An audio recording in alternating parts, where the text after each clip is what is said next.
ओम शांति। ओम शांति। अव्यक्त मुरली मंथन सीरीज में आज पुनः आप सभी भाई बहनों का स्वागत है।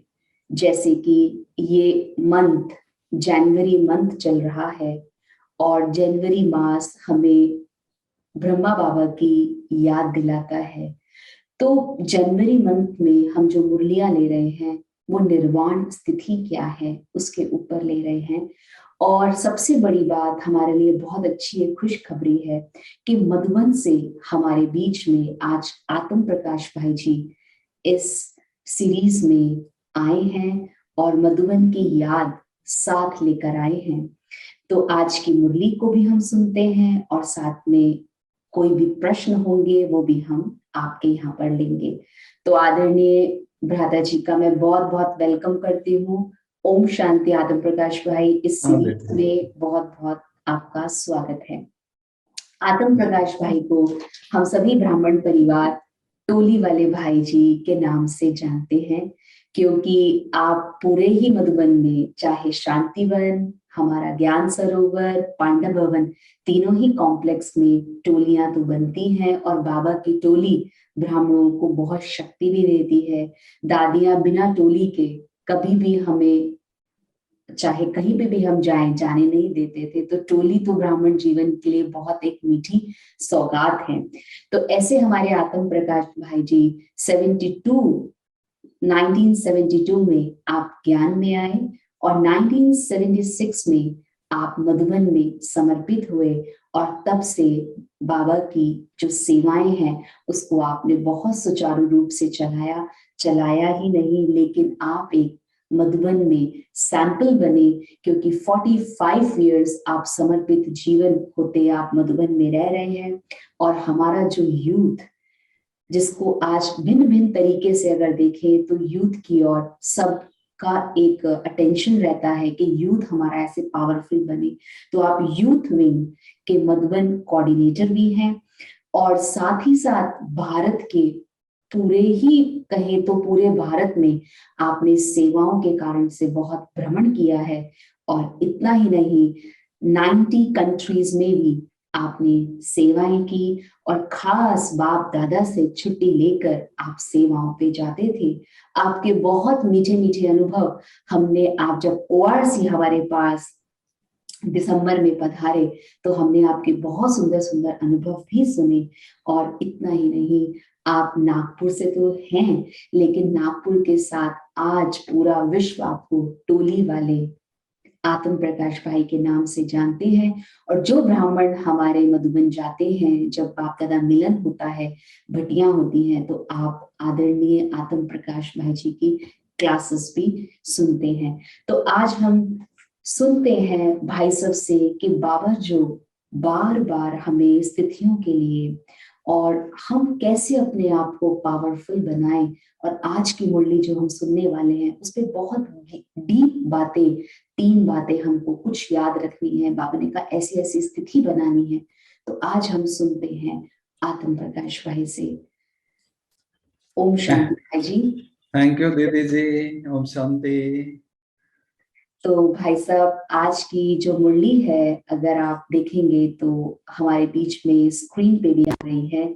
आज की मुरली का टाइटल भी अगर आप देखें तो आज की मुरली का टाइटल है जी। हद के आकर्षणों या विभूतियों से परे रहने वाले ही जी। सच्चा वैष्णव है। और मुरली की डेट है 23 मई 1974। तो जी। भाई साहब, जब मुरली पढ़ रहे थे तो अलग बात है, मुरली पढ़ के काफी सारे प्रश्न आ रहे हैं, लेकिन बाबा ने ये कहा कि सच्चा वैष्णव किसको कहा जाता है।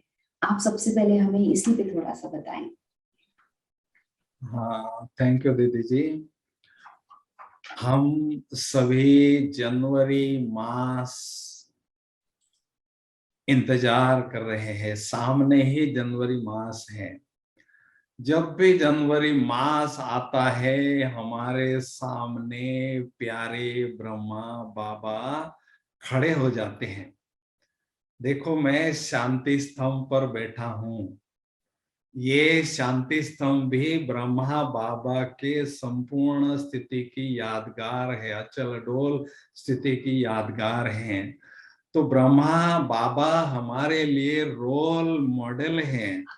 ब्रह्मा बाबा को हमें फॉलो करना है। तो इसलिए शिव बाबा जो हमें युक्तियां बताते हैं, वो ब्रह्मा बाबा ने प्रैक्टिकल जीवन में लाया, अपना जीवन श्रेष्ठ बनाया। ऐसा हमको श्रेष्ठ जीवन बनाना है। देखो, हमें ब्रह्मा बाबा को फॉलो करना है, अर्थात बाबा की फोटो कॉपी बनना है। दूसरी यूनिवर्सिटी में कॉपी करने के लिए तो मना होती है, और ये जो हमारी वर्ल्ड स्पिरिचुअल यूनिवर्सिटी है, इसमें कॉपी करने के लिए छुट्टी है। बल्कि जो बहुत अच्छी तरह से ब्रह्मा बाबा की कॉपी करते हैं, उनको एक्स्ट्रा मार्क्स मिलते हैं, उनको स्पेशल गिफ्ट मिलते हैं।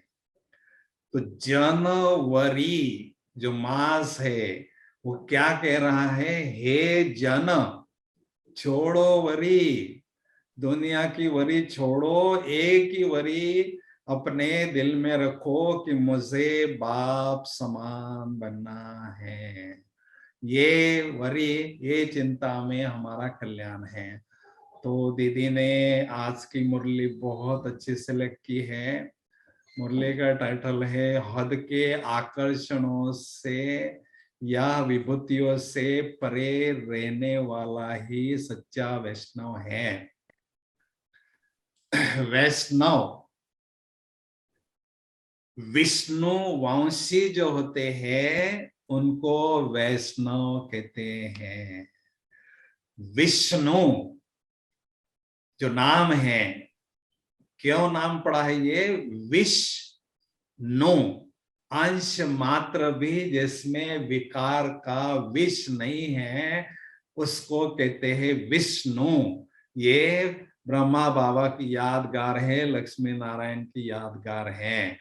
तो हम सभी विष्णु वंशी बनने जा रहे हैं, इसलिए हमें सच्चे वैष्णव बनना बहुत जरूरी है।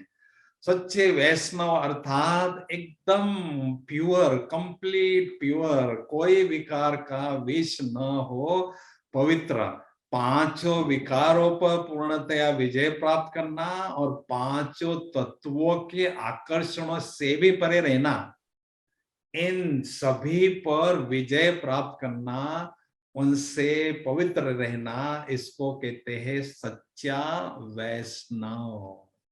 और जो सच्चा वैष्णव बनता है, वो सतयुग में ब्रह्मा बाबा के साथ में, अर्थात कृष्ण के साथ में रास भी करता है, क्योंकि ये संस्कारों की रास है, स्थिति की रास है।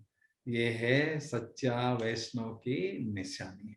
बहुत अच्छा भाई साहब, बहुत ही अच्छी आपने तरीके से जनवरी के जन नो वरी, तो बहुत सुंदर इस अव्यक्त मुरली की हमने शुरुआत की। और सच्चे वैष्णव की बात जो आपने बताई कि वो हम ही हैं जो इन विकारों से परे हैं। और सबसे अच्छी बात कि अगर हम यहाँ पर बस 5 विकारों से ऊपर हैं, तो हम बाबा के समीप, जो कहते हैं कि अपने सतयुगी दुनिया में बाबा के साथ, बाबा तो वहां नहीं है लेकिन हम वहां पर जाने के लिए बिल्कुल लायक हैं। तो भाई साहब, इसमें और एक प्रश्न हमारे भाई बहनों का है, जो मुरली के ही वर्ड में मैं पढ़ती हूँ, शांति में शांत रहना बड़ी बात नहीं है, लेकिन अशांति के वातावरण में भी शांत रहना, इसको ही ज्ञान स्वरूप, शक्ति स्वरूप, याद स्वरूप और सर्व गुण स्वरूप कहा जाता है। जी, तो अशांति का वातावरण चारों तरफ होगा जैसे हम आगे बढ़ते जाएंगे। शांति में शांत तो अज्ञानी भी लोग रह सकते हैं, जंगल में जाते हैं शांत रहते हैं, पिन ड्रॉप साइलेंस होता है वहां। हम भी यहाँ शांति में योग में बैठते हैं तो शांत रहते हैं, लेकिन अशांति में चारों तरफ हलचल है, आवाज है, धमाल है, तो उस समय एकांत में, एक के अंत में रहना, उसके लिए शांत मुहूर्त रहना बहुत जरूरी है। अभी शांत कौन रह सकता है? उसके लिए बाबा ने ये 4 बातें हमें बताई: ज्ञान स्वरूप, शक्ति स्वरूप, याद स्वरूप और सर्वगुण संपन्न स्वरूप। अभी ज्ञान स्वरूप अर्थात ज्ञान सुनना और सुनाना, उसके आगे की स्टेज है समाना। ज्ञान को जीवन में धारण करना अर्थात ज्ञान का स्वरूप बनना। जब ज्ञान का स्वरूप बनते हैं तो हमें ज्ञान का बल अनुभव होता है। और शक्ति स्वरूप अर्थात बाबा से जो हमें शक्तियां मिलती है, उसके स्वरूप में स्थित रहना, सारी शक्तियां हाजिर हमारे सामने रहना। बाबा कहते हैं मास्टर सर्वशक्तिवान आत्मा अर्थात अष्ट शक्तियां, सारी शक्तियां हाजिर है मेरे सामने, ऐसे अनुभव करना। स्वरूप में माना उसमें टीकना, और याद स्वरूप माना बाबा को तो हम याद करते हैं, लेकिन याद में एकदम टिके रहे, उसको स्मृति स्वरूप कहेंगे, याद स्वरूप कहेंगे। तो बाबा की याद में टिकना, जितना हो सके निरंतर बाबा को याद करना। और चौथा सर्वगुण संपन्न, गुणों का ज्ञान देना किसी को, ये एक बात है दिव्य गुणों का, लेकिन दिव्य गुणों को अपने जीवन में धारण करना, अपने जीवन रूपी पेड़ पर दिव्य गुणों रूपी फल और फूल लगाना, अनुभव करना, तो धैर्यता है, निडरता है, निर्भयता है, शांति है। तो ये दिव्य गुणों का स्वरूप हम जब बनते हैं तो ऐसी अशांति वातावरण में भी हमारा मन और बुद्धि शांत रहती है, और उसके कारण याद स्वरूप अर्थात बाबा को सहज याद कर सकते हैं। एकांत में माना शांति में स्थित होके एक के अंत में टिक जाना, बाबा की याद में टिक जाना, ये हमें सहज अनुभव होता है। लेकिन उसके लिए आवश्यकता है शक्तियों का बल, ज्ञान का बल, दिव्य गुणों का बल अपने जीवन में अनुभव करना, धारण करना। तो भाई साहब बहुत सुंदर जो आपने ये एक्सप्लेनेशन दिया। तो भाई साहब इसको हम निर्वाण स्थिति किस रूप में बाबा ने क्यों कहा? मतलब अगर हम इसमें निर्वाण की बात करें तो वो क्या है? निर्वाण माना वाणी से परे हो जाना, एकदम अशरीरी स्थिति में स्थित हो जाना। तो निर्वाण धाम तो परम धाम है। जब हम शांत में रहेंगे तो ही हमारी मन और बुद्धि जो है निर्वाण धाम में जाएगी, निर्वाण धाम में रहेगी और बाबा को याद करेगी अच्छी तरह से। क्योंकि हम जब तक शांत नहीं होते हैं शांति धाम में नहीं जा सकेंगे, निर्वाण धाम में नहीं जा सकेंगे, वहां का जो शांति अनुभव नहीं कर सकेंगे। तो जितना हम ये स्वरूप ज्ञान का, शक्ति का, याद का स्वरूप बनते हैं, उतना हम वाणी से परे अर्थात अशरीरी स्थिति में स्थित हो जाते हैं और परम धाम में भी अच्छी तरह से जा सकते हैं और बाबा को सहज याद कर सकते हैं। एक सेकंड में बाबा के पास जाके बाबा से शक्तियां ले सकते हैं। बहुत अच्छा, बहुत ही डेप्थ। और मैं समझती हूँ जो भाई बहने अभी इसको सुन रहे हैं हम लाइव, आप जी हमें प्रश्न भी भेज सकते हैं, हम आपके प्रश्न भी इस एपिसोड में जरूर रखेंगे। तो भाई साहब जैसे आपने कहा कि शांति धाम में जाने के लिए शांति की प्रैक्टिस, और जो आपने उसमें 4 बातों को एक्सप्लेन किया, तो भाई साहब बाप दादा ने आज की मुरली में ये कहा कि बाप समान 3 स्टेज नंबरवार हैं। तो सबसे पहली स्टेज बाबा ने बताया, एक है समान, समान जी, और दूसरी है समीप, और तीसरी है सामने। तो समान किस में बनना है हमें? समान बच्चों की निशानी है। जैसे बाबा शक्तिशाली है वैसे मैं आत्मा भी शक्तिशाली हूं। ओके। शेर का बच्चा शेर होता है, तो बाबा सर्वशक्तिमान है तो मैं भी मास्टर सर्वशक्तिमान हूं। तो ऐसे समान समान बच्चों की निशानी क्या है? वो स्थिति पावरफुल होने से मन और बुद्धि को एक सेकंड में जहां चाहे जैसा चाहे वो सेट कर सकते हैं। ये समान बच्चों की निशानी है, क्योंकि वो आत्मा शक्तिशाली है, बाप समान माना शक्तिशाली है, और समीप जो है माना थोड़े से शक्ति उनके पास है लेकिन कम मात्रा में है। समीप है, बाबा के समीप अनुभव कर रहे हैं। तो उनकी निशानी जो है वो सेकंड के बजाय कुछ और सेकंड या घड़ियां अपने मन और बुद्धि को सेट करने में लगा सकते हैं। एक सेकंड के बजाय 2-4 सेकंड लगा सकते हैं, क्योंकि हमारा अंतिम पेपर क्या है? एक सेकंड में देह से न्यारा और उसी सेकंड बाबा का प्यारा, अर्थात बाबा के पास बैठ जाना। तो ये समान जो बच्चे होते हैं उनके लिए बहुत अच्छी तरह से होता है अनुभव, और समीप जो बच्चे होते हैं, नजदीक जो बच्चे होते हैं, उनको थोड़ा सा टाइम लग सकता है। और सामने बाबा वाले जो बच्चे, तीसरा बाबा ने कहा है, उनको बाबा के पास अपने मन और बुद्धि को सेट करने के लिए थोड़ा और अभ्यास की जरूरत है। कुछ दिन, कुछ घंटे उसके लिए आवश्यक है। तो अभ्यास करते करते करते करते जो सामने बच्चे हैं वो समीप बनते हैं, और जो समीप बच्चे हैं वो बाप समान बनते हैं। और वो अभ्यास करते करते करते ऐसी कला को प्राप्त करते, एक सेकंड में जहां चाहे जैसा चाहे जिस स्थिति में चाहे अपने मन और बुद्धि को सेट करने की क्षमता को प्राप्त करते हैं। इसलिए हमें बाप समान बनने का लक्ष्य बाबा ने दिया है। भले अभी सामने है, भले अभी समीप है, लेकिन हमें आगे बढ़ते जाना है। बढ़ते बढ़ते बढ़ते बढ़ते बाप समान बनना है, ब्रह्मा बाप समान बनना है। भाई साहब, जैसे बाबा का ब्रह्मा बाबा का ये दिवस चलता है, जनवरी मास चल रहा है, हम सब योग का भी अभ्यास करते हैं, साइलेंस में ज्यादा रहते हैं, तपस्या मास इसको कहते हैं।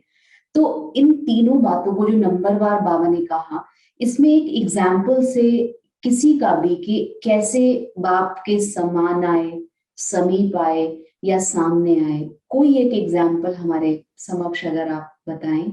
हाँ, हमने हमने देखा है कि प्रकाश मणि दादी जी के साथ मैं लगभग 30 वर्षों तक रहा।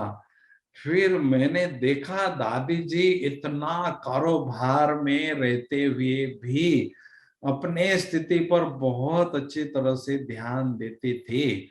तो शुरू से तो बाबा दादी बाबा के सामने एग्जाम्पल के रूप में रहती थी, बाबा दादी जी का एग्जाम्पल देते थे। और फिर जैसे जैसे पुरुषार्थ करते करते करते एकदम समीप आए। मैंने देखा हिस्ट्री हॉल में दादी जी शाम को जब योग कराती थी, ऐसा पावरफुल चेहरा दादी जी का होता था, और ऐसा लगता था कि दादी जी एकदम परम धाम में बाबा के पास बैठी है, अर्थात एकदम समान बन चुकी है उनकी स्थिति। तो कारोबार में रहते हुए भी दादी जी के एग्जाम्पल को हमने देखकर उनसे सीखा कि कैसे हम अब एकांतवासी बन सकते हैं, कैसे हम योग में बैठकर बाबा के पास में लंबे समय तक बैठ सकते हैं। चेहरे से ऐसा हमने देखा, स्थिति से ऐसा अनुभव किया। इतना पावरफुल दादी का चेहरा लगता था, पावरफुल स्थिति लगती थी। दादी जैसे यहाँ है नहीं, जैसे बाबा के पास बैठी हुई है, ऐसे हमने दादी जी की स्थिति देखी। और भी जैसे विश्वरतन दादा की भी मैंने एग्जाम्पल देखा। विश्वरतन दादा भी योग कराते थे अमृत वेले 4 से 4:45 हिस्ट्री हॉल में। तो ऐसा लगता था बाबा विश्वरतन दादा बाबा की याद में खोए हुए हैं, बस बिल्कुल समीप बने हुए हैं बच्चे। और एकदम जैसे कि समान बन चुके हैं, ऐसा उनकी स्थिति से हमें लगता था। तो उनसे हमें बहुत अच्छी प्रेरणाएं मिलती थी और हम भी प्रयास करते थे कि हमारी भी प्रोग्रेस स्थिति अनुसार नंबरवार जो 3 स्टेजेस है उसमें बहुत अच्छी तरह से प्रोग्रेस चले। इस पर हमने बहुत ध्यान दिया तो और भाई आगे तो बढ़ते भाई साहब, गए। ये पुरुषार्थ में अगर कहें तो ये स्टेप्स हैं, मतलब जी पहले हम सामने आएंगे, फिर जी हम समीप आएंगे, फिर समान बनेंगे, जी ऐसा दीदी, है सर? जी अच्छा, दीदी। ठीक। देखो बाबा का प्यार हमारा तो सबका प्यार बाबा का है, बाबा से है, लेकिन बहुत अच्छी तरह से जो पुरुषार्थ करते हैं वो, देखो सारा संसार भगवान को याद करता है अमृत वेले, लेकिन मजे की बात वो है जो भगवान ऐसी कुछ आत्माओं को याद करता है अमृत वेले जो विशेष होते हैं, वो बाबा के सामने होते हैं, बाबा के नजरों में समाये रहते हैं, और वो जैसे जैसे पुरुषार्थ करते हैं वो बाबा के समीप आते हैं, और बाबा के समीप आते हैं और फिर बाद में जैसे कंबाइन अनुभव करते हैं, बाप समान बन जाते हैं। तो ये स्टेजेस है, ये प्रोग्रेस हमारी होती है धीरे धीरे। ऐसा हमें अनुभव होता है कि मैं अभी समीप पहुंच रहा हूँ बहुत अच्छी तरह से परम धाम में, जो बाबा की शक्तियां है, बाबा सागर है तो मैं भी मास्टर सागर बन चुका हूँ, बन रहा हूँ, ऐसा अनुभव हमें खुद होता है। तो ये 3 स्टेजेस हैं और एक के बाद एक के बाद एक हमारी हमें अनुभव होती है। थैंक यू भाई साहब, बहुत डिटेल और कहें एसेंसफुली आप हमको ये सब चीजें जो बाबा हमको बताना चाहते हैं और बाबा बहुत समय से बता रहे हैं, लेकिन आज पुनः हम उसको रिवाइज कर रहे हैं, तो बहुत अच्छा लग रहा है। तो जैसे आपने कहा कि ये स्टेजेस हैं, जी तो कहीं ना कहीं स्टेजेस में कोई आकर्षण भी होते हैं, कुछ ना कुछ कहते हैं ना, माया भिन्न भिन्न रूप से हमारे सामने होती है।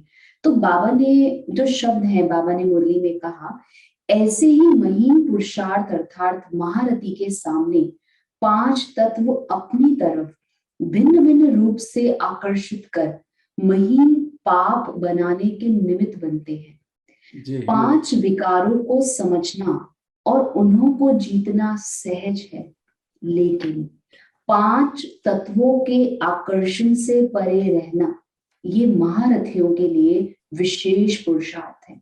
तो भाई साहब, इसको एग्जाम्पल से आप हमें बताएं कि बाबा किस सेंस में हमें ये कह रहा है। जी दीदी। तो 5 विकार जैसे हम बाबा के पास आते हैं तो 5 विकारों को बहुत अच्छी तरह से हम मोटे रूप से तो जीत लेते हैं, जी लेकिन 5 तत्वों के तरफ अर्थात शरीर, ये 5 तत्वों से बना हुआ है, और व्यक्ति और वैभव ये 5 तत्वों में आते हैं। वैभव माना जो भी 5 तत्वों से बनी हुई जो चीजें हैं वो हमें आकर्षित करती है। 5 तत्वों से ये बना हुआ शरीर है वो हमें आकर्षित करता है। तो ये बहुत सूक्ष्म विकारों के बच्चे हैं, जैसे लगाव झुकाव होना, किसी आत्मा के तरफ हमारा झुकाव हो जाना, किसी की विशेषता हमें अच्छी लगना, किसी का गुण अच्छा लगना। तो किससे, और हमारा क्या है कि अभी 84 जन्म चल रहा है हमारा, और 83 जन्म का पाठ बजा के हम यहाँ बैठे हैं। तो अनेक आत्माओं के साथ हमारा हिसाब किताब सूक्ष्म रूप से है, अभी भी है। तो उस हिसाब की किताब के कारण अचानक किसी न किसी व्यक्ति के तरफ हमारा आकर्षण होना ये स्वाभाविक होता है। तो ये बहुत सूक्ष्म बात है, इसमें हमने संकल्प किसी के तरफ बार बार जाना, उस व्यक्ति के बार बार चेहरा याद आना, विशेषता याद आना, ये है सूक्ष्म लगाव। और बाबा कहते हैं बाबा के बजाय किसी व्यक्ति को याद करना, उसके प्रति संकल्प चलना, ये भी सूक्ष्म पाप है, महापाप है। मैं छोटी सी बात आपको बताता हूं दीदी।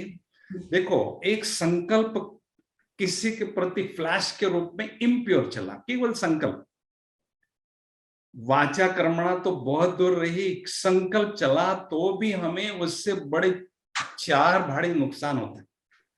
पहला नुकसान, अपवित्र संकल्प, जो अशुद्ध संकल्प चला उस आत्मा के प्रति, उसके द्वारा आत्मा की बहुत ऊर्जा खत्म होती है, नष्ट होती है, पहला नुकसान। दूसरा नुकसान, हमारा इम्प्योर संकल्प उस आत्मा पर ठका करता है, उसको इंजरी होती है, उसकी स्थिति नीचे होती है, वो उसको हमने गिराया स्थिति को सूक्ष्म रीति से, वो दूसरा नुकसान। फिर तीसरा, बाबा ने कहा संगम युग में किसी भी आत्मा के प्रति अशुद्ध संकल्प चलना, ये है महा पाप, बाबा के बोल है। ये तीसरा नुकसान है, वो हमारे सिर पर सुख अच्छी तरह से बढ़ता ही जा रहा है, बढ़ता ही जा रहा है। उसके कारण हमें बहुत योग के सुंदर अनुभव करने हैं, उच्च स्थिति बनाना है, उससे हम वंचित रहते हैं। ये तीसरा नुकसान।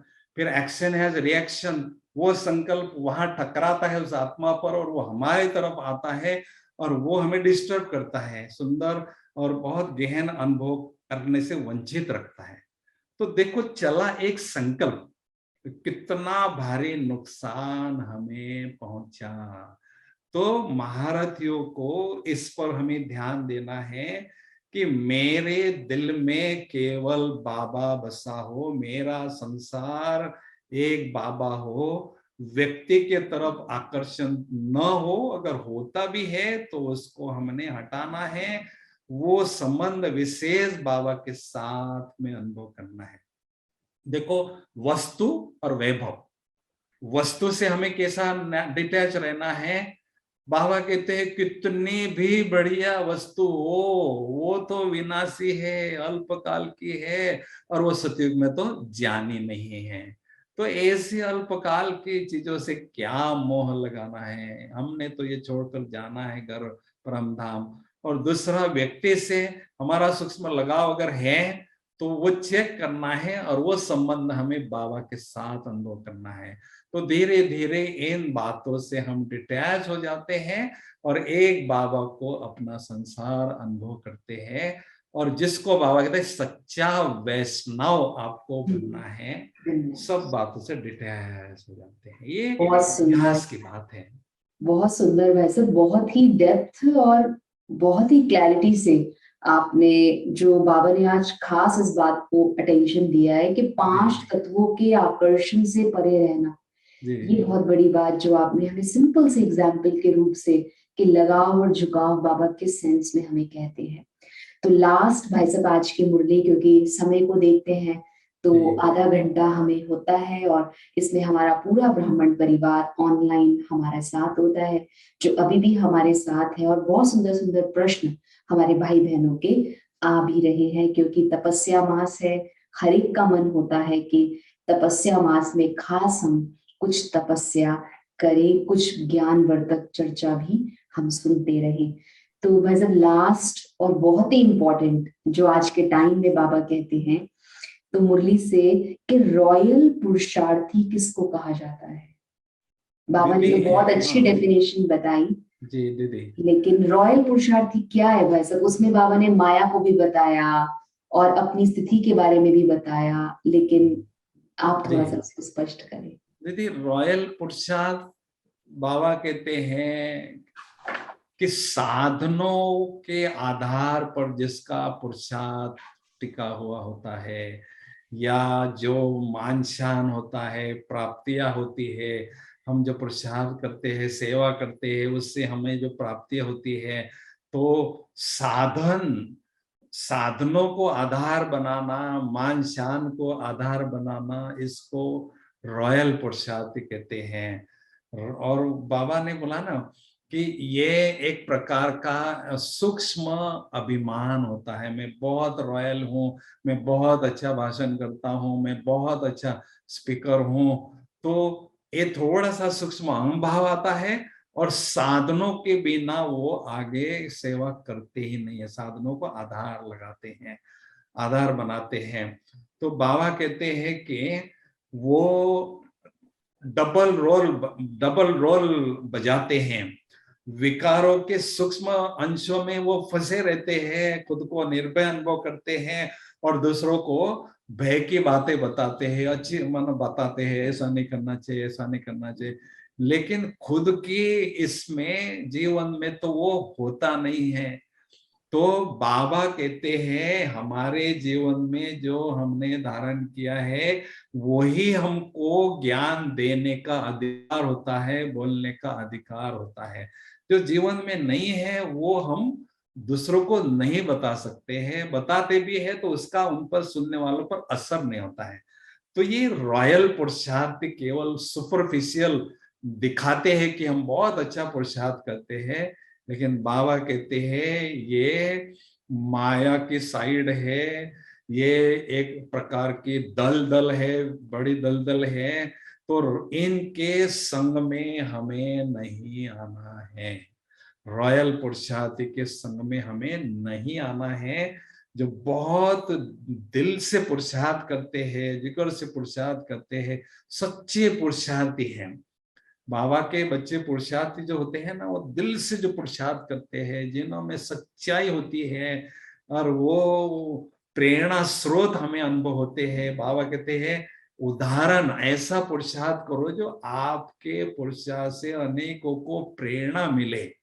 तो ये रॉयल पुरुषार्थी तो नीचे गिराता है, क्योंकि वो खुद भी नहीं धारण करता है।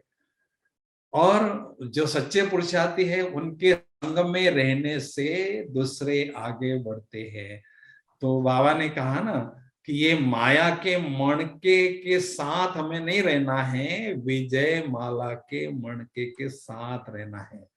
ये संग दोष है एक प्रकार का, और हमें अच्छे संग में रहना है। मुझे याद है बाबा ने, हम 76 में मधुबन में सेवाधारी के रूप में आए थे, तो बाबा ने हम सेवाधारियों को कहा था कि अगर मधुबन में सदा आगे बढ़ना चाहते हैं तो संग दोष से बचकर सदा रहना।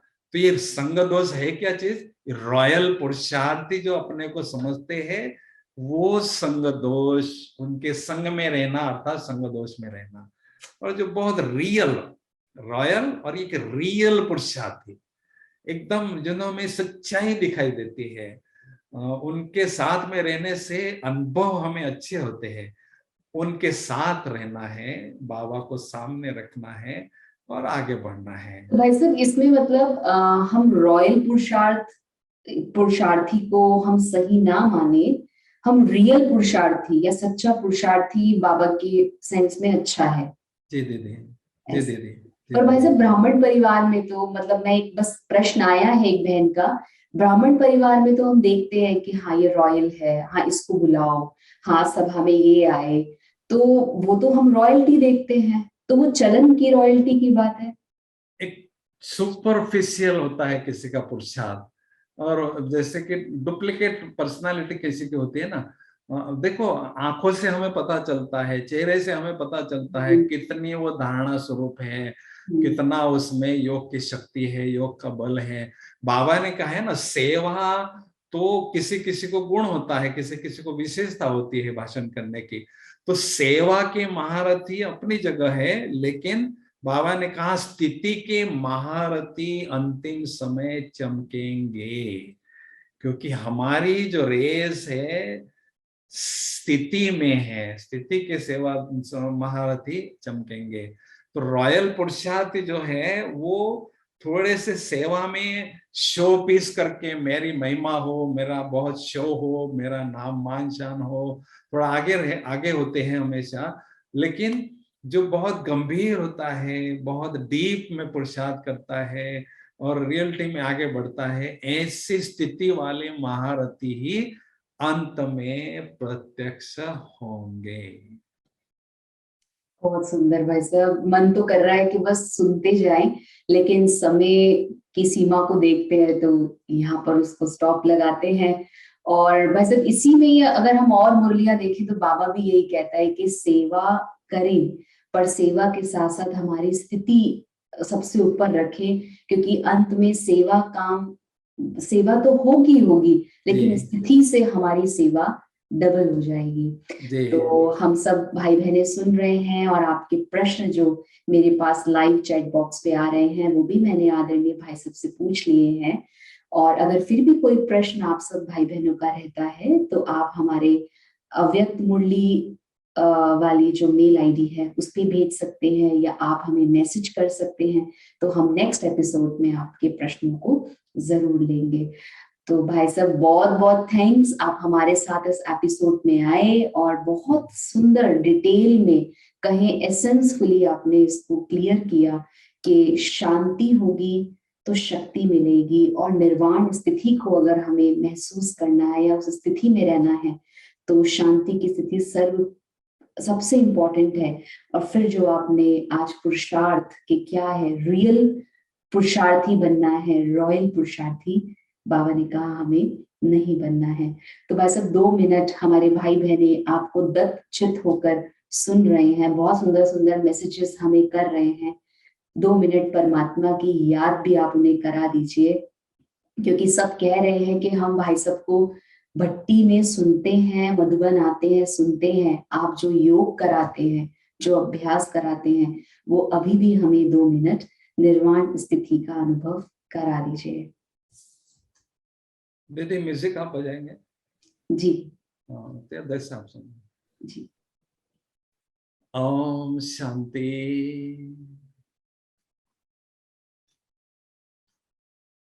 इस देह रूपी कमरे में मैं निराकार ज्योति बिंदु शांत स्वरूप आत्मा भ्रुकुटी के मध्य आंखों रूपी खिड़कियों के पास विराजमान हूँ। मुझ शांत स्वरूप आत्मा से शांति के प्रकंपन, शांति की किरणें चारों ओर फैल रही है।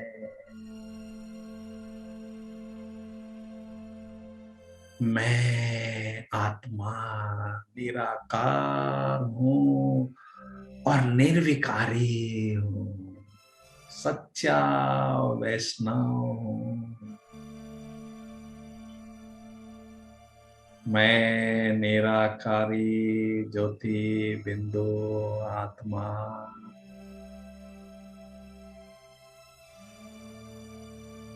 पवित्र स्वरूप हूँ। पवित्रता कहे खुशबू, पवित्रता की तरंगे चार फैल रही।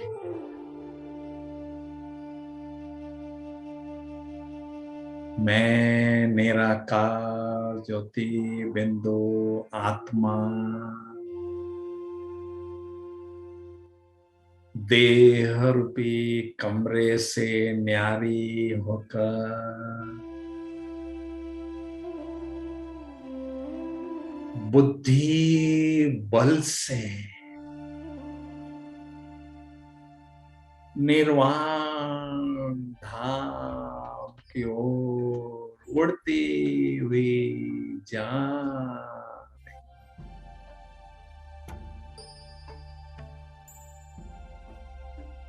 वाणी से परे निर्वाण धाम की ओर उड़ती हुई जा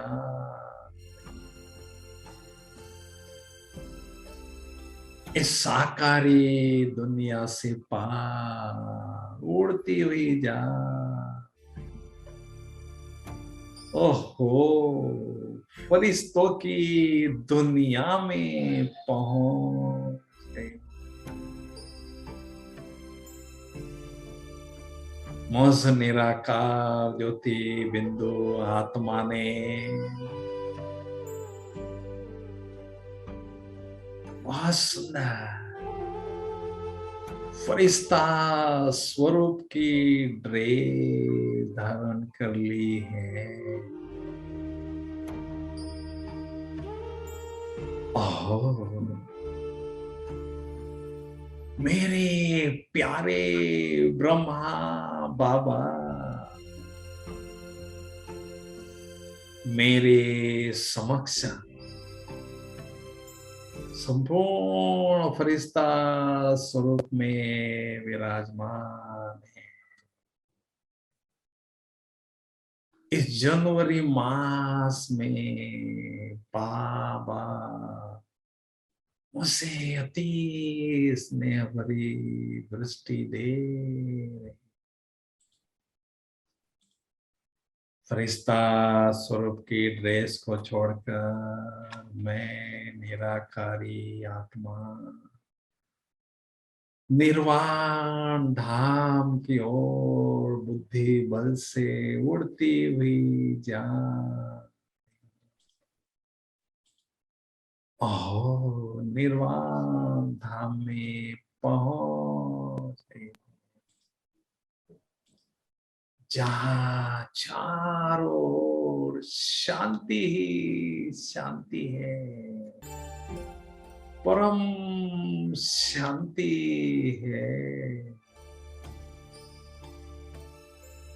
ओह, मेरे प्राणों से भी प्यारे निराकारी सत्यम शिवम सुंदरम प्यारे शिव बाबुल मौज आत्मा के समक्ष विराजमान। ज्ञान सूर्य शिव पिता से शक्तिशाली किरणों की वर्षा मुझ आत्मा पर हो रही है, होती ही जा। मैं आत्मा ज्ञान सूर्य शिव पिता से अनंत शक्तियां स्वयं में ग्रहण कर रही हूं, शक्तियों से भरपूर हो रही हूं। इतने विशाल निर्वाण में मैं आत्मा प्यारे शिव पिता के साथ महामिलन मंगल मिलन मना।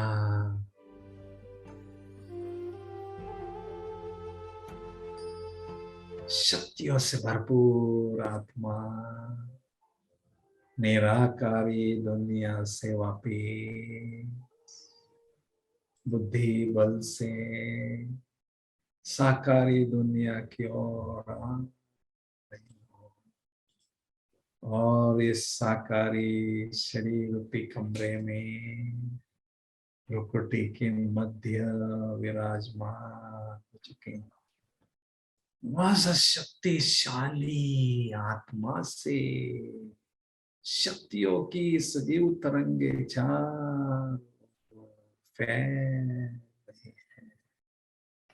फैलते ही जा।